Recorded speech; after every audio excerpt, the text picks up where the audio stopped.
اللہ نے خالی حال بیان کیا کہ یہ منافقین وہ ہیں جو کفر اسلام کے بارڈر پر چلتے ہیں. اگر انہیں مسلمانوں کے ساتھ رہ کر ان کے یہاں بیٹا پیدا ہو گیا،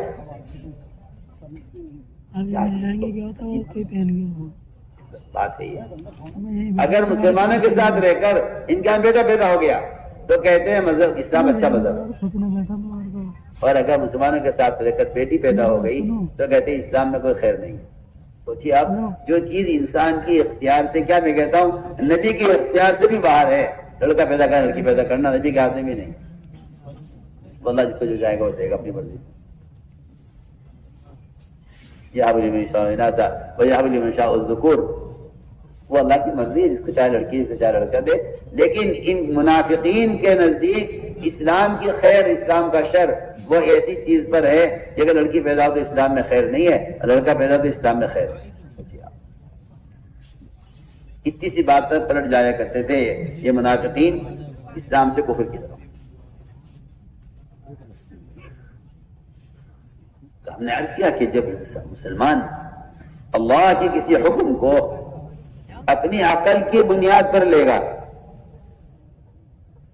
تو پھر یقینی بات ہے کہ یہ اس کا انکار کیے بغیر نہیں رہے. تو جی آج کل کے معاشرے میں اور آج کل کے کلچر میں یہ چیز تو چلنے والی ہے نہیں، لہٰذا اس کو چھوڑ دو. اگر ایسے گدھے اور ایسے فاسق قسم کے لوگ پیدا ہوں گے تمہارے درمیان جو یہ کہیں گے بھائی اس سنت کو چھوڑ دینا چاہیے کیونکہ اس کا آج کل موقع نہیں ہے. قاضی ابو یوسف کی عدالت میں وزیر کی دعوت کی، قاضی ابو یوسف نے بغداد کی عدالت کے سب سے بڑے قاضی تھے. قاضی ابو یوسف وزیر سے تعلق تھا، اسے بلایا وزیر کو کھانے کے لیے.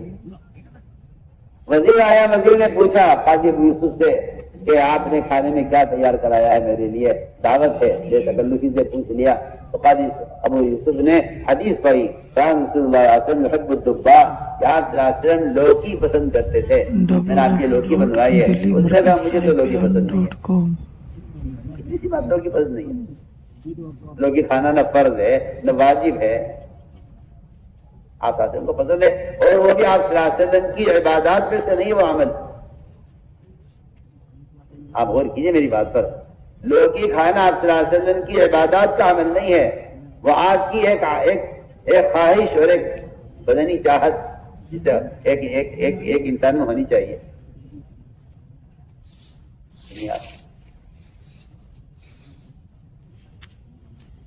اس نے کہا جی مجھے لوکی پسند نہیں ہے. قاضی صاحب نے تلوار نکال لی قتل کرنے کے لیے. ان کا یادی مرتد ہو گیا ہے، اس کو قتل کر دیا جائے کیونکہ کہتا ہے مجھے لوکی پسند نہیں ہے.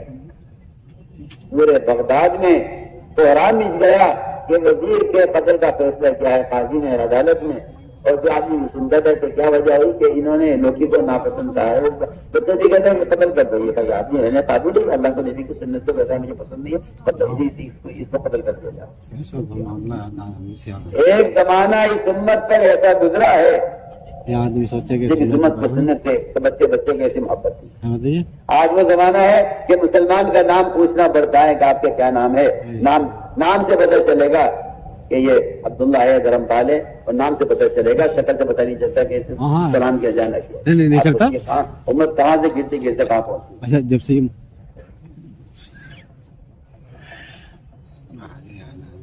آپ اس کو معمولی سمجھتے ہیں، یہ کوئی فرض ہے؟ میں آپ سے پوچھتا ہوں کیا لوکی کھانا فرض ہے؟ کیا نے فرض کا انکار کر دیا؟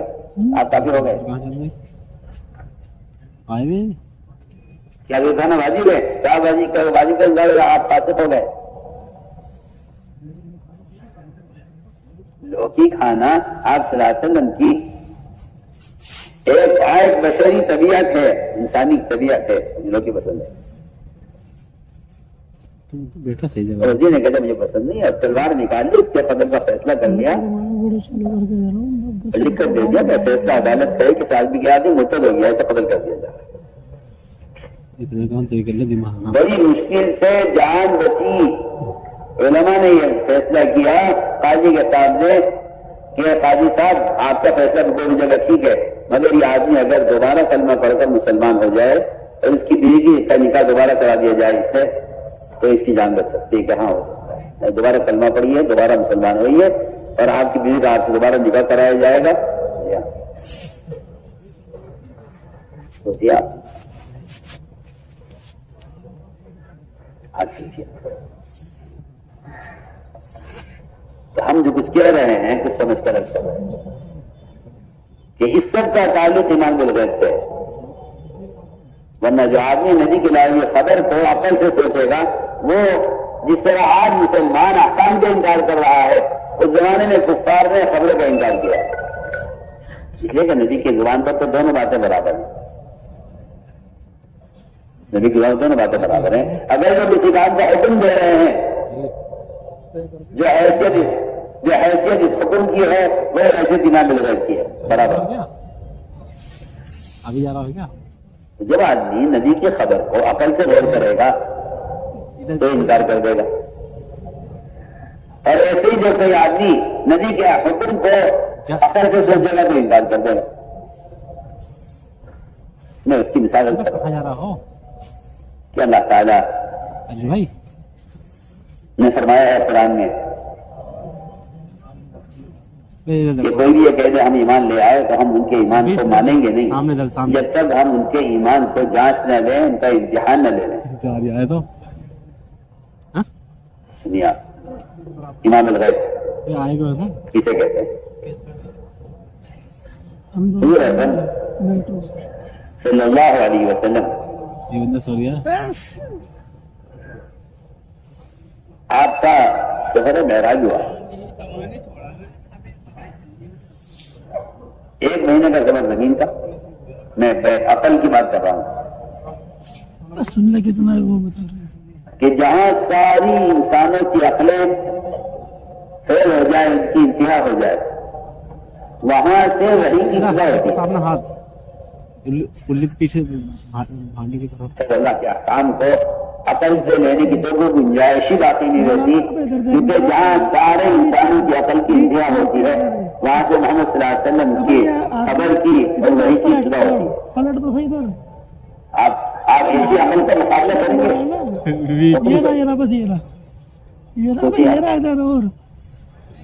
میں پھر عرض کرتا ہوں, جتنی بے دینی مسلمانوں میں ہے اس کی بنیادی وجہ یہ ہے انہوں نے دین کو عقل سے لیا ہے, حکم سے نہیں لیا, یقین سے نہیں لیا. چنانچہ آپ صلی اللہ علیہ وسلم کا سفر معراج ہوا, 1 مہینے کا سفر زمین کا, 1 مہینے کا سفر زمینی, اور لامحدود سفر آسمانوں کا. 50,000 سال کی مسافت تو جبرائیل کی آخری حد وہاں کی ہے. 50,000 سال کی مسافت جبرائیل وہاں سے آتے ہیں 50,000 کی مسافت سے, اس سے آگے کہاں تک ہے آگے کا سفر وہ اللہ ہی جانتا ہے, کوئی نہیں جانتا. یہ آپ کا جو سفر ہوا ہے پورا 1 مہینے کا زمین کا, اللہ میں سفر آسمانوں کا, یہ پورا سفر اتنی دیر میں پورا ہوا, ایک رات کے اتنے حصے میں پورا ہو گیا یہ سفر کہ آپ صلی اللہ علیہ وسلم کے بستر کی گرمائی, آپ کے جسم سے جو بستر میں گرمائی تھی وہ گرمائی باقی جگہ واپس آ.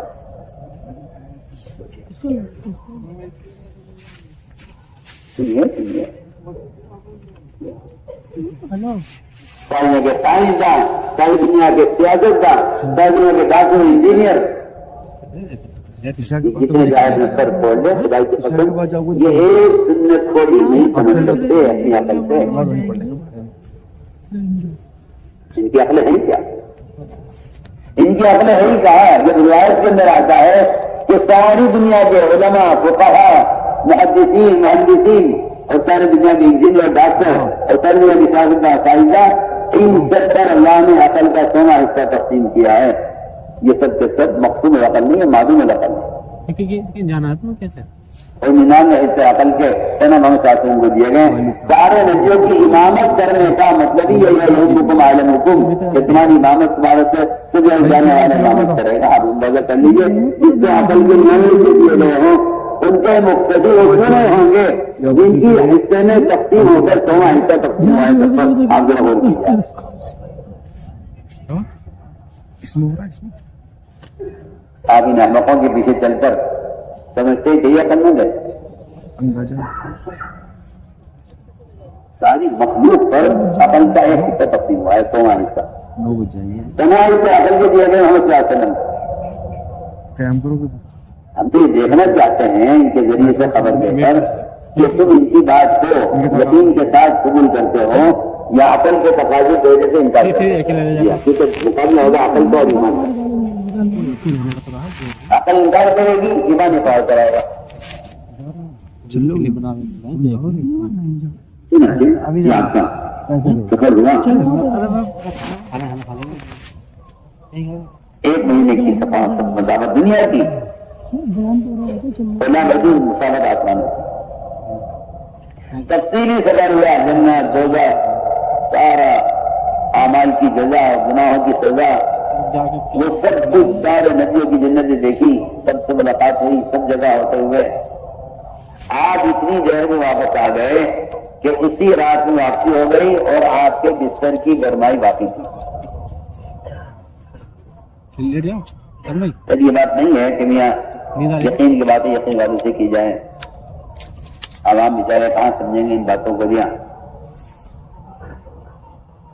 اچھی بات ہے کہ حضرت صدیق رضی اللہ تعالیٰ عنہ کو تو اس بات کا علم بعد میں ہوا، ابو جہل کو پہلے ہوا، جھٹلانے والے کو پہلے. سوچیے آپ، نبی کو اپنی بات کے کہنے میں کسی سے بھی تو حجاب نہیں ہے نا کہ بھئی یہ تو جھٹلائیں گے، ان سے کیا کہنا، تو یقین کرنے والوں سے کہو کہ نہیں. یہاں تو سب کے لیے دعوت ہے، جو یقین کرے گا وہی ہمارا ہو جائے. ابو جہل کو آپ نے پہلے بتایا، لوگ دونوں لگے، صدیق کے بعد جا کر کہا کہ دیکھو تمہارا ساتھی کیا کہہ رہا ہے، یہ تو بالکل عقل سے بہت بالا تر چیز ہے. یہ تو ممکن ہی نہیں ہے کہ آدمی 1 مہینے کا سفر زمین کا کر کے آ گئے، اسی رات میں واپس آ جائے اور آسمانوں کا سفر اس کے علاوہ. انہیں سن کے کہا اچھا مجھے کہہ رہے ہیں یہ تو بہت معمولی بات ہے، اس کو تم اس سے پریشان کیوں ہو گئے؟ ہم تو ان کی اس سے آگے خبروں کی یقین کر چکے ہیں، یہ کوئی ایسی بات نہیں ہے. جاؤ. کیونکہ یقین والوں کے لیے جنت اتنی قریب ہوتی ہے، اگر ایک صحابی کو جنت احد کے پہاڑ سے اس کی خوشبو آ رہی ہے تو پھر نبی تو نبی ہیں. آپ کا چیز آپ کہاں سے رہے ہیں؟ آپ کا ایک صحابی ایسا ہے کہ اس کو احد پہاڑ سے جنت کی خوشبو آ رہی ہے.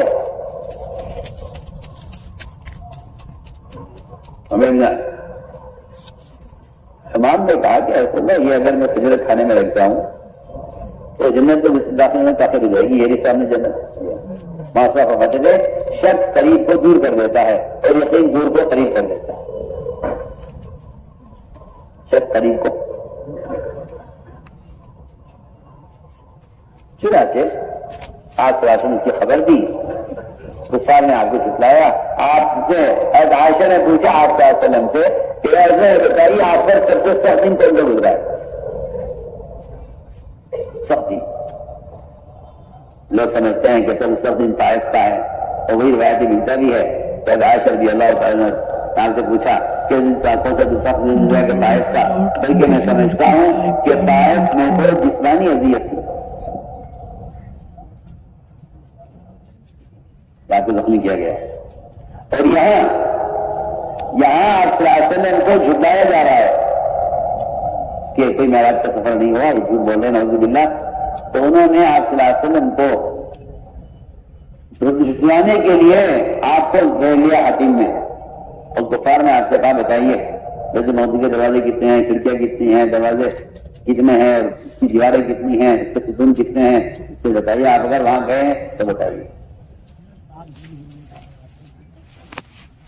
آپ ان کے سامنے اللہ تعالیٰ نے بیت المقدس کو قریب کر کے آپ کے سامنے کر دیا اور آپ دیکھتے جاتے تھے، بتاتے جاتے تھے، دیکھتے جاتے تھے، بتاتے جاتے تھے. بعض کفار تو خاموش ہو گئے اور بعد نے کہا کہ یہ تو سحر ہے، جادو ہے، جادو سے بتا رہے ہیں. امتحان یہ تھا کہ غیب پر کتنا ایمان ہے. سر یہ تو سحر ہے. چنانچہ میں عرض کر رہا تھا کہ ابو سفیان ایمانی لحاظ سے انہیں خیال یہ آیا کہ اگر اس بات کو میں اس وقت پہنچا دوں ملکوں میں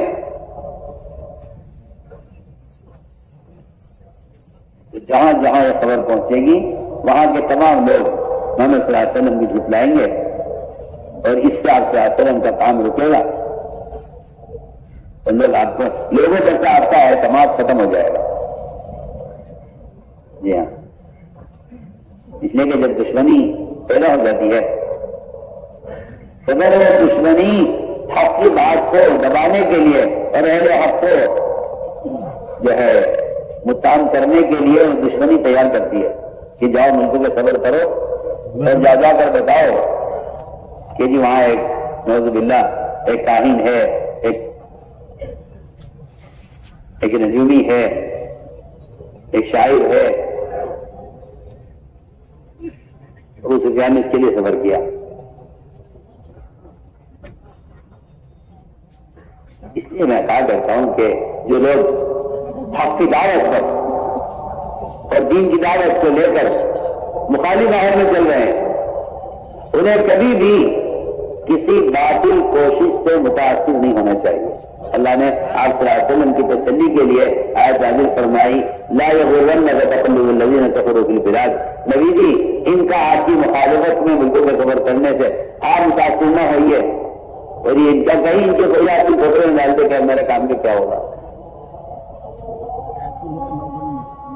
فرمایا بتاؤ قلیل کچھ دن یا مزے ڈالیں دنیا میں ان کی مخالفت پر، یہ اپنے مزے ڈالیں گے دنیا میں، ہر ان کے لیے ہمیشہ کی جہنم ہے. چنانچہ ابو سفیان نے سفر کیا اور بادشاہ کے دربار میں جا کر سارے وزراء کو سارے عوام کو وہاں جمع کیا اور یہ کہا میں ایک ایسی خبر لے کر آیا ہوں کہ اگر تم اس کو سن لو تو تمہیں پتہ چل جائے گا نعوذ باللہ محمد صلی اللہ علیہ وسلم کتنے جھوٹے ہیں. انہوں نے اس کے جا کر دربار میں سب کو جمع کیا اور وہاں ابو سفیان نے کھڑے ہو کر سارا قصہ بیان کیا. جب یہ سارا بیان کر چکے ابو سفیان آپ صلی اللہ علیہ وسلم کی مخالفت میں، آپ کو جھٹلانے میں، تو انہی میں سے ایک کافر کھڑا ہوا. انہی میں سے ایک کافر کھڑا ہوا. انہی میں سے ایک کافر کھڑا ہوا. انہوں نے کہا ابو سفیان تم جو کچھ کہہ رہے ہو بات بالکل حق ہے، سچ ہے، اسی طرح میں گواہی دیتا ہوں یہ بات سنیے آپ غور سے. سفیان نے کہا وہ یہ روز ملا جھوٹ بولتے ہیں کہ وہ ایک مہینے کا سفر زمینی کر کے اسی رات میں یہاں بھی آگے واپس بھی چلے گئے، آسانی بھی ہوئی ہے. تو اس کافر نے یہ کہا کہ جس رات آپ صلی اللہ علیہ وسلم جہاں تشریف لائے بیت المقدس، ان دنوں میں بیت المقدس کے دروازے بند کرنے کی ڈیوٹی میری تھی. میں نے بڑی کوشش کی کہ سارا دروازہ بند ہو جائے اس رات، لیکن اس رات وہ دروازہ بند نہیں ہوا. میں بڑائی کو لایا کہ وہ آخر اس کو ٹھوک پیٹ کر دیکھے، توڑ کر دیکھے کیا اٹک رہا ہے، کیوں نہیں بند ہوتا. اس نے پوری کوشش کر لی، دروازہ اپنی جگہ سے ہلا نہیں. میں دروازہ رات کو کھلا چھوڑ کر چلا گیا کہ کوئی غیبی مسئلہ ہے جو یہ بند نہیں ہو رہا ہے. میں چھوڑ کر چلا گیا. میں صبح آیا تو دروازہ بالکل ہلکا تھا اور دروازے کے باہر کسی سواری کے باندھنے کے آثار تھے. میں گیا اپنے پادری کے پاس، میں نے اس سے کہا کہ بھائی بتا دو قصہ کیا ہے. اس نے اپنی کتاب کھول کر یہ دکھلایا کہ یہی تاریخ ہے جس تاریخ میں صلی اللہ علیہ وسلم یہاں تشریف لائیں گے، نماز پڑھائیں گے. لہٰذا ابو سفیان تم جو کہہ رہے ہو سچ کہہ رہے ہو، اس سے جھٹلاؤ مت اس بات.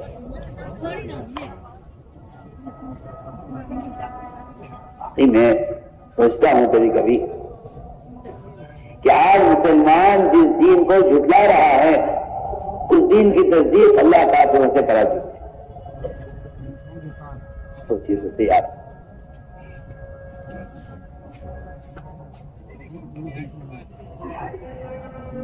تو اللہ تعالیٰ کا نظام ہے یہ کہ ہم نبی کی زبان پر ایسی بات جاری کریں گے، ہم دیکھیں گے کون مانتا ہے کون نہیں مانتا. چنانچہ جو واقعہ ہے کہ صاف کہہ دیا دربار میں کھڑے ہو کر کہ یہ بات بالکل حق ہے جو مجھے جان کیا. آپ صلی اللہ علیہ وسلم کے جن کو جو جھٹانے کے لیے گیا تھا اللہ نے انہی میں سے گواہ کھڑا کر دیا. یہ صحیح جو کچھ کہہ رہے ہیں سچ کہہ رہے ہیں. میرے دوستوں بزرگوں عزیزوں، میں نے عرض کیا کہ یہ ایمان بالغیب کی مثال ہے. آپ صلی اللہ علیہ وسلم نے فرمایا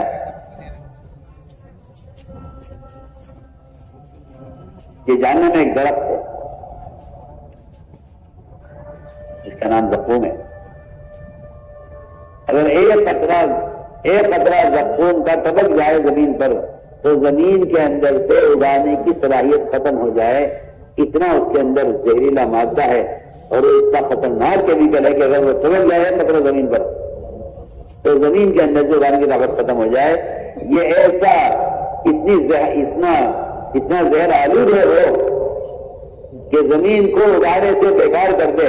تو بتائیے تو صحیح جو اس کو زقوم کو کھائیں گے جہنم میں ان کے لیے یہ زقوم کیا ہوگا. اللہ تعالیٰ نے خبر دی. جہاں معراج کی سفر کی خبر ہے اس کے ساتھ زقوم کی خبر ہے بالکل ساتھ ساتھ. ادھر معراج کا کے بارے میں خبر ہے اسی کے ساتھ زقوم کی خبر ہے کہ اگر تمہاری عقل بیٹھو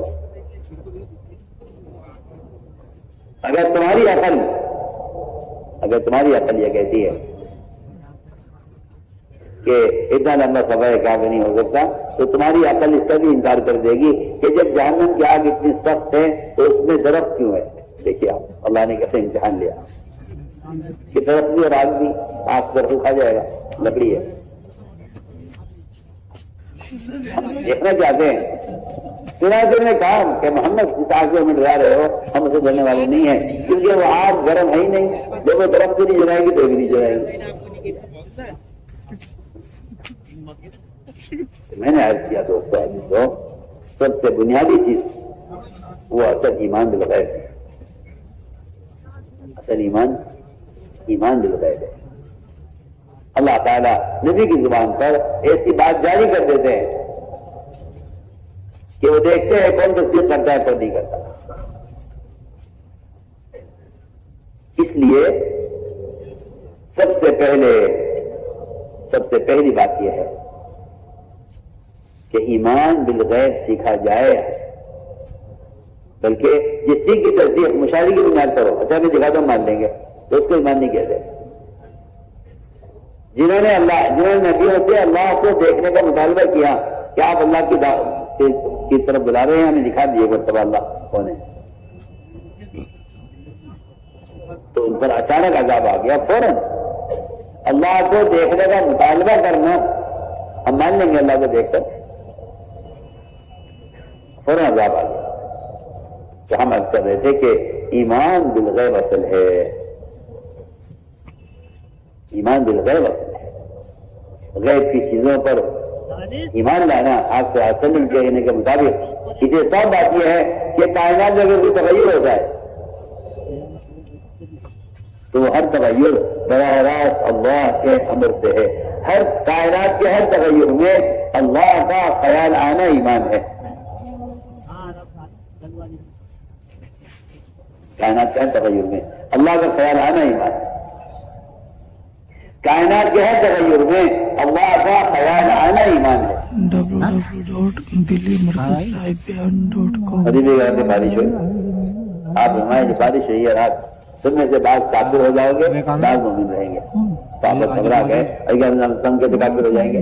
آپ نے فرمایا جو کہے گا بارش طرح ستارے کی وجہ سے ہوئی ہے وہ اللہ کا انکار کرنے والا ہے اور ستاروں پر ایمان لانے والا ہے.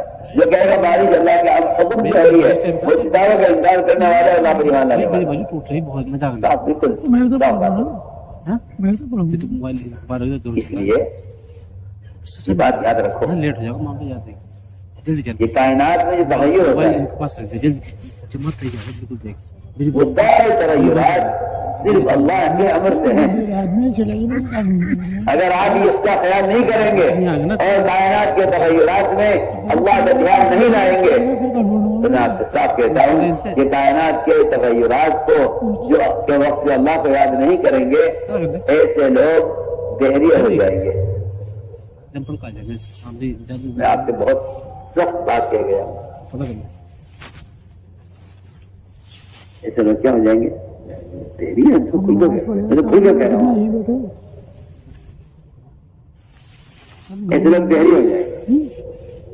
دہریہ کسے کہتے ہیں؟ دہریہ اسے کہتے ہیں جس کا خیال یہ ہے کہ کائنات کا نظام کائنات سے چل رہا ہے اللہ تعالیٰ نعوذ باللہ اس میں فعال نہیں. یا وہ دہریہ ہے جن کا خیال یہ ہے کہ نظام کائنات کائنات سے چل رہا. اور اللہ مجھے معاف فرمائے آپ بھی معاف کریں جو لوگ سائنس پڑھتے ہیں.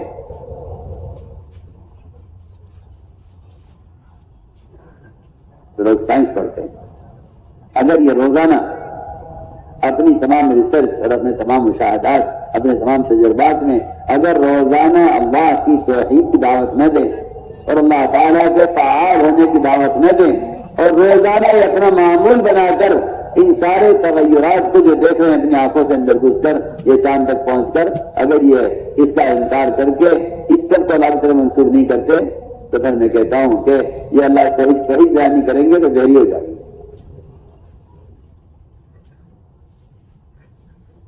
کیا ہو جائیں گے؟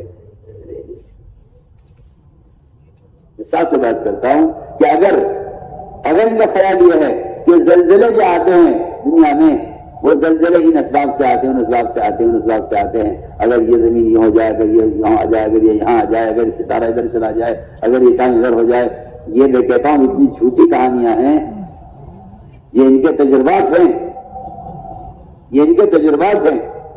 اور وہی بات یاد رکھنا یہ تجربات آپ کو وہاں تک پہنچا دیں گے کہ پھر کسی کو خیال نہیں آئے گا کہ زلزلے جو آتے ہیں زنا کی وجہ سے آتے ہیں. کسی کو خیال نہیں آئے گا نہ کسی اسکول میں نہ کسی کالج میں نہ کسی مدرسے میں کہیں پڑھایا نہیں جائے گا تو زلزلے زنا سے آتے ہیں.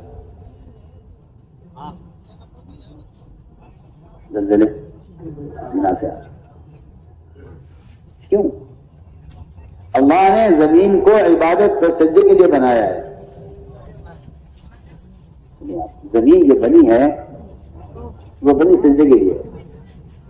جعلت الارض مسجدا وطہورا جعلت الارض مسجدا وطہورا یہ حدیث ہے کہ اللہ نے زمین کو میرے لیے سجدہ گاہ بنایا ہے اور میرے لیے پاکی کی جگہ بنایا. سنیے آپ توجہ سے چاند پہ زمین جدھر آپ سجدہ کرتے ہیں بیت اللہ کی طرف اس بیت اللہ کے بالکل درمیان سے اللہ نے پانی کا بلبلہ اٹھایا یہاں زمین کو پھیلایا. بیت اللہ کے درمیان سے زمین کا آغاز ہوا ہے. اس لیے جس کام کے لیے بیت اللہ ہے اسی کام کے لیے زمین ہے. اس زمین پر جب زنا ہوتا ہے تو ایک آنکھ اٹھتی ہے کہ تم میرے سینے پر کیا کر رہے ہو. ورنہ آپ کو سائنسداں اتنی چھوٹی کہانیاں سنائیں گے کہ آپ کو کبھی خیال بھی نہیں آئے گا کہ زلزلے آئے ہیں آخر زنا کی وجہ سے آ رہے ہیں. آپ کو کبھی خیال نہیں آئے گا کبھی خیال نہیں آئے گا اس کا. اس لیے کہ آپ اس پر ایمان لائے نہیں ہیں. آپ اس کو جانتے نہیں ہیں. آپ کو تو سائنس نے جو پڑھا دیا ہے سائنس نے آپ کو اندھا کر دیا ہے. اس لیے آپ کائنات کے تغیرات سے عبرت نہیں لے سکتے کیونکہ سائنس نے آپ کو اندھا کر دیا ہے. سیدھی بات سائنس نے آپ کو اندھا کر دیا ہے. اس لیے آپ کائنات کے تغیرات سے کوئی عبرت نہیں لیتے. آپ کو جھوٹی ایسی کہانیاں سنائی گئی ہیں کہ آپ کو کبھی زلزلے میں خیال بھی نہیں آئے گا کہ یہ زنا کی وجہ سے ہو رہا ہے یا زنا کو روکا جائے اور معاشرے کو درست کیا جائے. ایڈس کی بیماریاں معاشرے کی گندگی سے ہوتی ہیں. آپ سب جانتے ہیں معاشرے کے احکام ٹوٹتے ہیں تو ایڈس کی بیماری پیدا ہوتی ہے. بتائیے. مگر وہی میں کرنا چاہتا ہوں کہ جو لوگ اپنے تجربات پر چلتے ہیں وہ ایمان بالغیب نہیں رکھتے. چنانچہ حضور اکرم صلی اللہ علیہ وسلم نے بارش ہو گئی کہ رات میں صاحب نے فرمایا صحابہ کیا ایسے کیسے ہو جائے گا؟ فرمایا کہ جو یہ کہے گا بارش فلاں ستارے سے ہوئی ہے اس کا ایمان رکھتا ہے، جو کہے گا بارش اللہ کے امر سے ہوئی ہے، کیونکہ کائنات میں جو بھی تغیر ہوتا ہے، میں آپ سے بہت بنیادی بات عرض کر رہا ہوں، اگر کوئی پتا درخت سے سوکھ کر گرتا ہے، اللہ کی قسم اس پتے کا گرنے سے لے کر اسرافیل کے سر پھونکنے تک یہ سارے درمیان کے سارے کام اللہ کے امر سے ہوتے ہیں۔ سوچیے آپ، اسرافیل اندر پھونک لے کر ہوا بھر کے اندر اپنے انتظار میں ہے کہ اللہ تعالیٰ کب حکم دیتے ہیں سر پھونکنے کا، وہ اللہ کے سامنے پیشانی لگائے ہوئے اور ٹک ٹکے لگائے دیکھ رہے ہیں، امر کا انتظار ہے۔